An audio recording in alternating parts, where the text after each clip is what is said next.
Hello learners, welcome to channel. इस video में हम 55 एमसीक्यू जो है वो सोर्सिंग मैनेजमेंट जो कि ऑपरेशन मैनेजमेंट का स्पेशलाइजेशन सब्जेक्ट है उससे हम डिस्कस करेंगे। तो आपसे रिक्वेस्ट है कि आप अपना थ्योरी जो है अच्छे से पढ़ के जाए, क्योंकि यहाँ पे हम कुछ सिलेक्टिव क्वेश्चन ही जो है सोर्सिंग मैनेजमेंट से डिस्कस कर रहे हैं टाइम कम होने की वजह से। तो पहला है sourcing is also known as. तो सोर्सिंग को हम किस नाम से जानते हैं? प्रोक्योरमेंट, सेलिंग, एक्सचेंजिंग या फिर none of the above. Procurement, sourcing को हम प्रोक्योरमेंट के नाम से भी जानते हैं। नेक्स्ट क्वेश्चन है dash is the practice of locating and selecting business और individuals based on set criteria. तो आपको बताना है कि ऑप्शन जो है selecting, choosing, sourcing, searching is the practice of locating and selecting business और individual based on set criteria.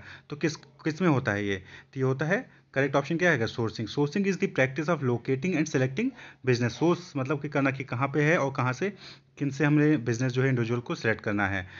Next है dash is also a subset of recruitment which is proactively searching for the most talented candidate for a particular role.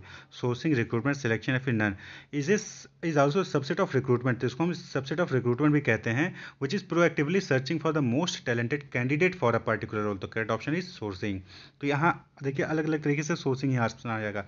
फिर है dash is a relatively new technique that aims to use the power of groups to efficiently perform a set task such as brainstorming और recruitment.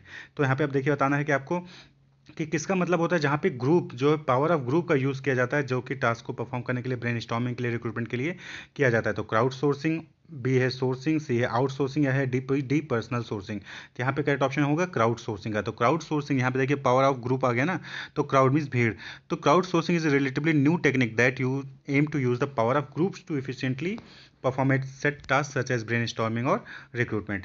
Next है dash is the act of choosing between manufacturing a product in house or purchasing it from an external supplier. तो आप यहाँ पे बताना है कि कौन सा है, कौन नीचे देखिए ऑप्शन में से कौन सा ऑप्शन है जिसका मतलब होता है choosing between manufacturing A product in house और परचेजिंग इट फ्रॉम आउटसाइड, यानी कि या तो घर पे बनाए या तो अंदर बाहर से खरीदें। तो make decision, by decision, make और बाई डिसीजन या फिर नन। तो करेक्ट ऑप्शन है मेक और बाई डिसीजन। यहाँ पे देखिए दोनों ऑप्शन दिए गए हैं डेफिनेशन में, दोनों बातें कही गई हैं कि manufacturing a product in house और परचेजिंग इट फ्रॉम एक्सटर्नल। तो इसलिए मेक और बाई होगा। अगर सिर्फ manufacturing a product in house होता तो सिर्फ क्या होता? मेक। अगर परचेजिंग इट फ्रॉम आउटसाइड या एक्सटर्नल सप्लायर तो फिर बाई होता। लेकिन यहाँ पे दोनों है तो यहाँ पे मेक और बाई डिसीजन ऑप्शन आएगा। Purchasing cycle also known as. तो परचेजिंग साइकिल जो होता है उसको हम और किस नाम से जानते हैं? Procurement cycle, procure to pay, both A and B या फिर डी नन।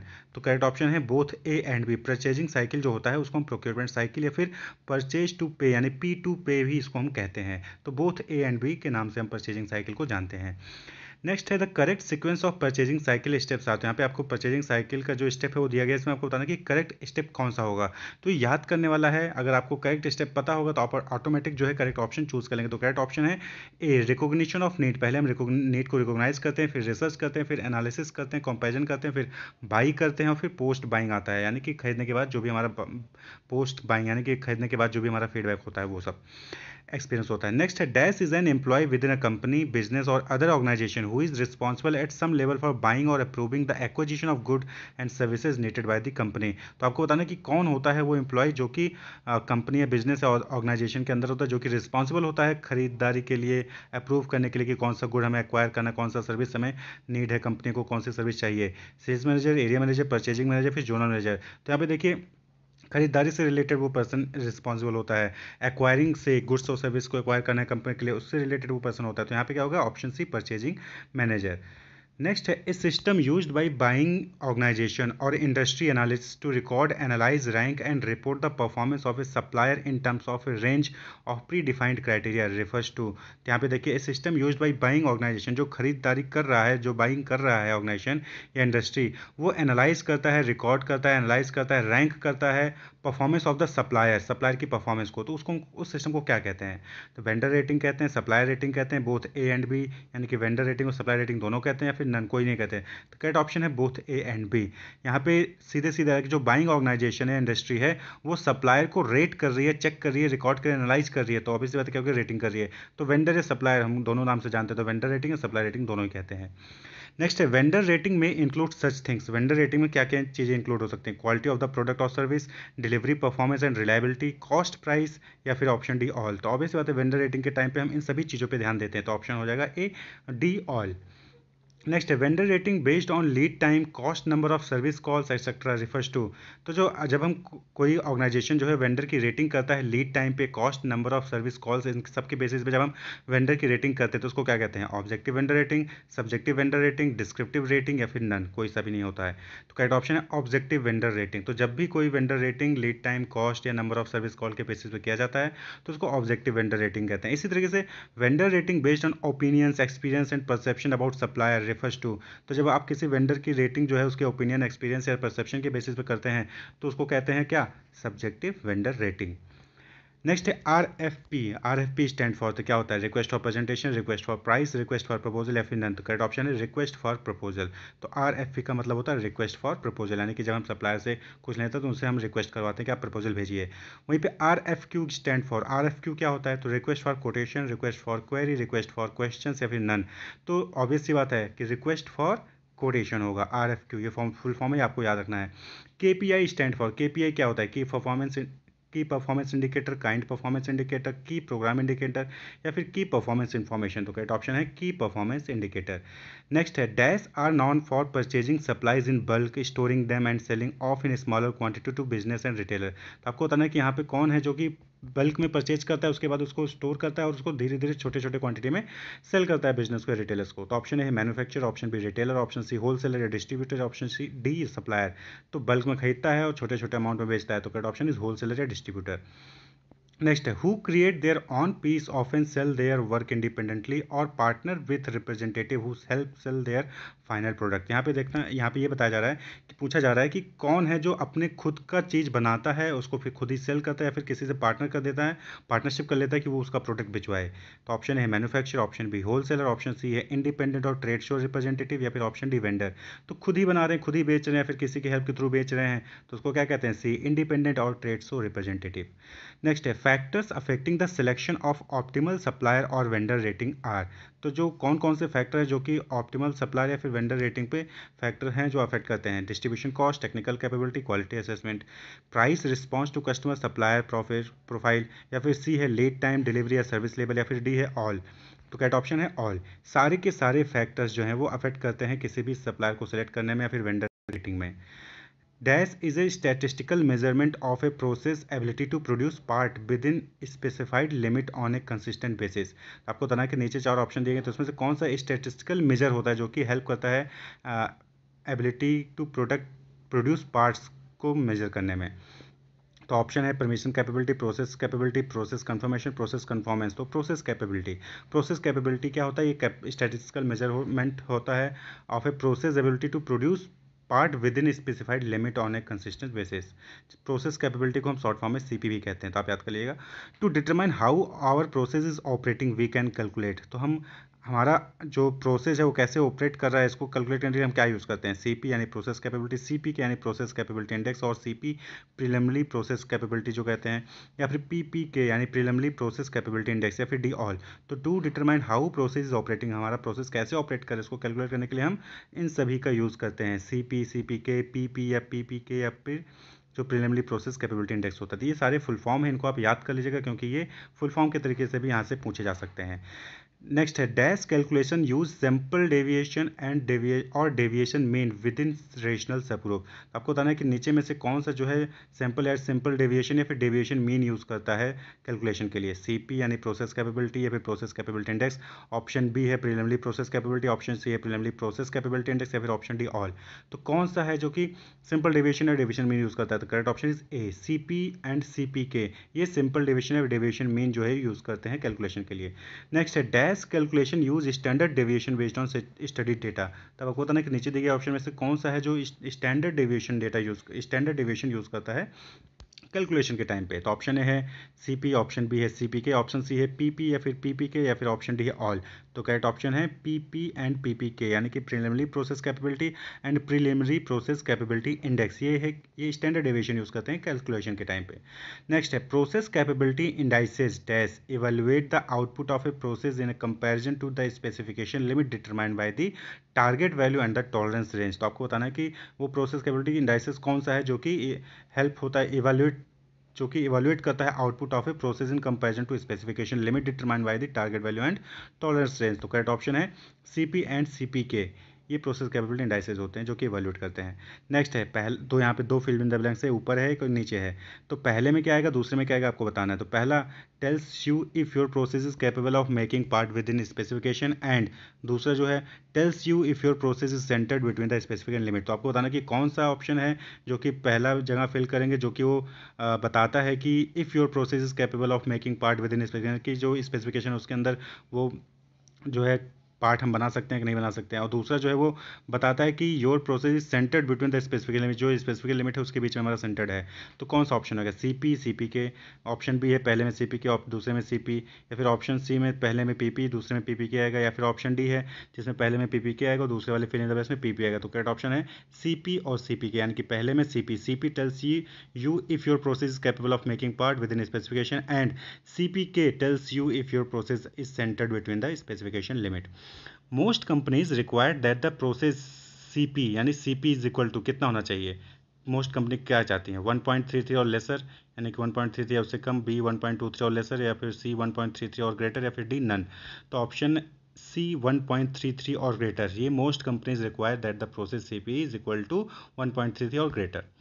नेक्स्ट क्वेश्चन है, a dash has been defined as a sequence of interdependent procedures, operations और steps that consume resources and convert the input into output. तो आपको बताना क्या, programme, plan, process या performance. Correct option है process. A process has been defined as a sequence of interdependent procedure, sequence है तो process में सीक्वेंस होता है, एक के बाद एक के बाद एक, ऑपरेशंस और step that consume resource and convert the input into output. Next है, the larger the CPK value the dash the mean of the data is to the target value. तो क्लोजर होगा, डिफरेंस होगा, distance होगा, similar होगा। तो the larger the CPK value the closer the mean of the data is to the target value. तो जितना ज़्यादा CPK value होगा उतना ही ज़्यादा क्लोज जो है मीन ऑफ डेटा वो टारगेट वैल्यू के क्लोज होगा। नेक्स्ट है द यहाँ पे भी दो फिल इन द ब्लैंक्स दिए गए हैं, आपको बताना कि पहले में और दूसरे में कौन सा आएगा। तो the dash value is equivalent to the distance your vehicle stays away from the guardrails, and dash represent how will you are driving down the middle of the bridge। तो अभी देखिए जस्ट इससे पहले हमने थोड़ी देर पिछले स्लाइड में हमने देखा था कि वो क्या था वहाँ पे, कि पहला बताता है कि आपका डिस्टेंस कितना है और दूसरा बताता है कि आप मिडिल में है कि नहीं है। तो सेम कुछ यहीं पे एग्जांपल के तौर पे पूछा है कि value is equal to distance your vehicle stay away from the guard rails, and दूसरा represent how well you are driving down the middle of the bridge. तो करेक्ट ऑप्शन क्या हो जाएगा, C P K. Dash in material management is the procuring of material, supplies, machines, tools and service required for equipment, maintenance and operation of a manufacturing plant। तो product, pricing, place, promotion, इसमें से कौन सा option होगा जिसका जो कि material management में यूज़ किया जाता है। तो करेक्ट ऑप्शन है pricing. Pricing in material management is the procuring of material. याद रखिए कि प्राइसिंग मटेरियल मैनेजमेंट में है, इसका मतलब यहाँ पे नॉर्मली प्राइसिंग क्या होता है, प्राइस को फिक्स करना, लेकिन मटेरियल मैनेजमेंट में क्या होता है, price in material management is the procuring of material, supplies, machine, tool and service required for equipment, maintenance and operation of a manufacturing plant. Next है प्राइसिंग इंक्लूड, प्राइसिंग क्या include करता है material management में, research and development of the for the proper selection of material sources, follow up to ensure timely delivery, inspection to ensure both quantity and quality. Next है to control traffic, receiving, store keeping and accounting operations related to purchases, या फिर option D all. तो pricing include all, ये आप याद कर लीजिएगा। Next है factors influencing pricing is are. तो प्राइसिंग को कौन कौन से फैक्टर इन्फ्लुएंस करते हैं, cost, PLC, product, credit period offered, competition, consumer, option C government control, economic condition, या फिर ऑप्शन डी ऑल। तो ऑब्वियस सी बात है प्राइसिंग में आप देखेंगे सारे फैक्टर्स ही अफेक्ट करते हैं, तो करेक्ट ऑप्शन हो जाएगा ऑल। अब आपसे जो हो सकता है कि जहाँ पे एमसीक्यू हो गया तो उसमें कोई एक ही फैक्टर दे देगा, बाकी सब दूसरे फैक्टर देंगे, तो आपको वो फैक्टर्स आइडेंटिफाई करना होगा। तो यहाँ पे देखिए ऑल दे दिया, तो यहाँ पे ये सारे फैक्टर्स हैं, इनमें से कोई भी आ गया तो समझ जाइए कि वो फैक्टर इन्फ्लुएंस करता है। No frill price, no frill price किसे कहते हैं, प्रीमियम प्राइस को, पेनिट्रेशन को, स्कीमिंग को, फिर इकोनॉमिक प्राइस को। तो नो फ्रिल प्राइस किसे कहते हैं, इकोनॉमिक प्राइस को, ऑप्शन डी याद कर लीजिएगा, नो फ्री प्राइस यानी economic price. Dash refers to trading deliberation which generally lead to lowering of price by the vendor. तो आपको बताना है कि नीचे चार ऑप्शन है, किसमें जो है ट्रेडिंग डेलिब्रेशन होता है जहाँ पे प्राइस को कम करने की बात होती है, डिस्कशन में, परचेजिंग में, नेगोशिएशन में, फिर इवैल्यूएशन में। तो करेक्ट ऑप्शन है C negotiation. Negotiation refers to trading deliberation which generally lead to lowering of price by the vendor. Negotiation is done for, तो नेगोशिएशन क्यों करते हैं, to settle a fair and reasonable price. Option B to ensure that the contract is performed on time. Option C to remove obstacles this may be there in future, या फिर option D all. तो obvious सी बात है negotiation हम सभी ऊपर तीनों ही ऑप्शन के लिए करते हैं, तो ऑप्शन डी ऑल हो जाएगा। नेक्स्ट है 35 question number, obstacle to negotiation is are. तो नेगोशिएशन के टाइम पे कौन कौन सी रुकावटें हो सकती हैं? Lack of confidence, lack of patience, lack of time या फिर ऑल। तो ऑब्वियस बात है तीनों ही क्या हैं? ऑब्स्टेकल्स हैं नेगोशिएशन। अगर आप नेगोशिएशन करने जा रहे हैं तो आपको कॉन्फिडेंस होना चाहिए, पैसेंस भी होना चाहिए, टाइम भी होना चाहिए, तब आप अच्छे से नेगोशिएट कर सके। तो ऑप्शन डी ऑल, ऊपर के तीनों ही क्या है? ऑब्स्टेकल हैं, अगर आपके अंदर नहीं है कॉन्फिडेंस, पैसेंस या टाइम। नेक्स्ट, द कॉन्ट्रैक्ट और agreement between various parties are framed and validated by the. तो जो भी कॉन्ट्रैक्ट होता है डिफरेंट पार्टी में एग्रीमेंट्स होता है डिफरेंट पार्टी में, वो कौन से लॉ से द्वारा कंट्रोल किया जाता है? एक्ट द्वारा। Indian contract act 1871, Indian contract act 1872 या Indian contract act 1873, Indian contract act 1870। तो देखिए इंडियन कॉन्ट्रैक्ट एक्ट से ही रेगुलेट होता है, लेकिन आपको यहाँ पे ईयर बताना है, ईयर ही चेंज है। तो करेक्ट ऑप्शन है इंडियन कॉन्ट्रैक्ट एक्ट 1872। आपने ये लीगल एस्पेक्ट ऑफ बिजनेस में ही पढ़ा होगा। तो यहाँ से इंडियन कॉन्ट्रैक्ट एक्ट से भी कुछ क्वेश्चंस पूछे जा सकते हैं। इसमें जो इसेंशियल एलिमेंट्स होते हैं कॉन्ट्रैक्ट को, वो सब आपको याद करने पड़ेंगे। एग्रीमेंट इज इक्वल टू, तो एग्रीमेंट क्या होता है? Offer plus rejection, offer acceptance या फिर ऑफर प्लस एक्सेप्टेंस होता है। तो करेक्ट ऑप्शन है offer plus acceptance is equal to agreement. Agreement कब होगा? जब ऑफर आएगा और उसको एक्सेप्टेंस हो जाएगा तो वो एग्रीमेंट हो गया। कॉन्ट्रैक्ट कब होगा? एग्रीमेंट तो हो गया, लेकिन कॉन्ट्रैक्ट कब होगा? तो कॉन्ट्रैक्ट कब होगा? एग्रीमेंट होगा तब होगा, या फिर option B enforceable by law होगा, या फिर option C agreement plus enforceable by law, या फिर option C offer plus acceptance. तो करेक्ट ऑप्शन क्या हो जाएगा? C agreement. और जब वो एग्रीमेंट इन्फोर्सेबल बाई लॉ यानी लॉ द्वारा इन्फोर्सेबल होता है तो वो क्या कहलाता है? कॉन्ट्रैक्ट कहलाता है। एग्रीमेंट क्या हो गया? ऊपर वाले ऑप्शन में ऑफर प्लस एक्सेप्टेंस, वो एग्रीमेंट हो गया। और जब वो एग्रीमेंट इन्फोर्सेबल बाई लॉ हो जाता है तो वो क्या कहलाता है? कॉन्ट्रैक्ट कहलाता है। A dash must be entered into order to transport good from one place to another. यानी कि जब आपको एक गुड जो है वो एक जगह से दूसरी जगह भेजना होता है तो आपको कहाँ पे इंटर करना होगा? कॉन्ट्रैक्ट ऑफ सेल में, कॉन्ट्रैक्ट ऑफ ट्रांसफर में, कॉन्ट्रैक्ट ऑफ कैरेज में, फिर डी नन में। तो ऑप्शन है कॉन्ट्रैक्ट ऑफ कैरेज में। The a contract of carriage must be entered in order to transport goods from one place to another. Goods में be transported either by land, by water, by air transportation system, या फिर by यहाँ पे D है all. तो यहाँ पे option जो है आगे पीछे हो गए हैं, तो डी ऑल। तो क्या होगा? जो गुड्स है वो कैसे ट्रांसफर किया जाता है? ऑब्वियस बात है गुड्स को हम लैंड द्वारा यानी कि ज़मीन के रास्ते से, पानी के रास्ते से, हवाई जहाज़ के रास्ते से हम ट्रांसफर कर देते हैं। यहाँ पे क्या आ जाएगा? ऑप्शन डी ऑल हो जाएगा। नेक्स्ट है the transportation of a cargo using two और more mode of transportation is termed as. यानी कि जब कोई कार्गो यानी कि गुड्स वो ट्रांसफ़र किया जाता है, ट्रांसपोर्ट किया जाता है एक से ज़्यादा मोड्स के द्वारा, दो या दो से ज़्यादा मोड्स के द्वारा, तो उसको क्या कहते हैं? Multinational transportation, multi modal transportation, multinational carriage या फिर डी नन। तो जब आप दो या दो से अधिक जो है ट्रांसपोर्टेशन मोड का यूज़ करके गुड्स को ट्रांसफर करते हो, कार्गो को ट्रांसफर करते हो, ट्रांसपोर्ट करते हो, तो उसको हम क्या कहते हैं? मल्टी मॉडल ट्रांसपोर्टेशन कहते हैं। Next, the carriage of goods by land is governed bye. तो जब जो गुड्स का जो कैरेज है, जब आप लैंड यानी ज़मीन के रास्ते से लेके जाते हो तो कौन से एक्ट से गवर्न होता है? The carriage by road act 2007, the railway act 1890, या फिर बोथ ए एंड बी। तो जब लैंड के रास्ते, ज़मीन के रास्ते जब आप लेके जाएंगे तो वो carriage both A and B, carriage by road act 2007 और रेलवे एक्ट 1890 दोनों के द्वारा ही रेगुलेट किया जाएगा। क्यों भाई? लैंड पे ही रोड भी है और लैंड पे ही रेलवे भी है, तो इसलिए दोनों एक्ट जो है उस पर फॉलो होंगे। Next, the carriage by road act 2007 was pass to revise the. तो कौन सा एक्ट है जिसको रिवाइज करके कैरेज रोड एक्ट 2007 आया है? कैरेज बाई रोड एक्ट 2007 आया है। तो carriers act 1866, carriers act 1864, carriers act 1865 and carriers act 1867। तो कौन से एक्ट को रिवाइज करके कैरियर्स बाई रोड एक्ट 2007 आया है? तो ऑप्शन है कैरियर एक्ट 1865। तो पहले कैरियर एक्ट 1865 था जिसको रिवाइज करके कैरियर्स बाई रोड एक्ट 2007 आ गया। RFT स्टैंड फॉर, आपको बताना कि RFT का मतलब क्या होता है? Request for tender, request for transfer, request for transport या फिर नन। तो RFT का फुल फॉर्म होता है रिक्वेस्ट फॉर टेंडर। टेंडर जब आप कहीं कोई का प्रोजेक्ट निकलता है तो उसके लिए टेंडर मंगवाई जाती है, ऑर्गेनाइजेशन टेंडर मंगवाती है, तो request for tender. Dash is a formal and structure invitation to supply to submit competitive bids to supply raw material, product और सर्विस। तो कौन सा नीचे दिए गए में से एक इन्विटेशन होता है जिसमें कि सप्लायर से जो है उनसे रॉ मटेरियल, प्रोडक्ट या सर्विस को सप्लाई करने के लिए बिड्स मांगे जाते हैं? RFT, TFT, SFT या GFT। अभी आपने देखा तो क्या है correct option? RFT, request for tender. Tender मंगवाया जाता है सप्लायर से। कौन मंगवाता है? जिनको काम करवाना होता है। Dash refers to the process whereby government and financial institutions invite bids for larger projects that must be submitted within a finite deadline.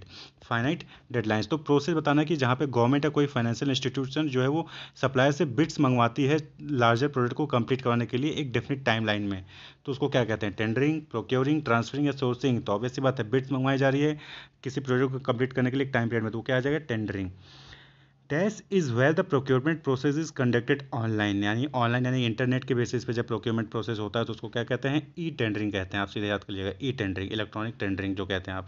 Which of these is not mentioned in a tender, यानी कि कोई tender होता है तो क्या चीज़ mention नहीं होती, date, notice number, sign या डिजिग्नेशन। तो करेक्ट ऑप्शन है साइन। साइन जो है वो मेंशन नहीं होता है नॉर्मली, डेट, नोटिस नंबर और डिजिग्नेशन ये मेंशन होना चाहिए। ए टेंडर इज एडवर्टाइज्ड इन, जो टेंडर होता है वो कहाँ पे एडवर्टाइज होता है, न्यूज़पेपर में, बिजनेस इन्वायरमेंट में, डोमेस्टिक मार्केट में, फिर सेलर्स में। तो करेक्ट ऑप्शन है टेंडर न्यूज़पेपर में एडवर्टाइज होता है। नेक्स्ट है which of the following step helps to determine this technical capability of supplier. तो which of the following steps help to determine the technical capability of supplier. Inspect each supplier's technical certification, conduct site visit, review each supplier's historical performance record, या फिर D all of this. तो technical capability जो supplier की होती है उसको determine करने में कौन सा हेल्प करता है, तो ऑल ऑफ दिस, सारे के ऊपर के तीनों ही ये क्या करते हैं, हेल्प करते हैं हमें टेक्निकल कैपेबिलिटी सप्लायर को आइडेंटिफाई करने में।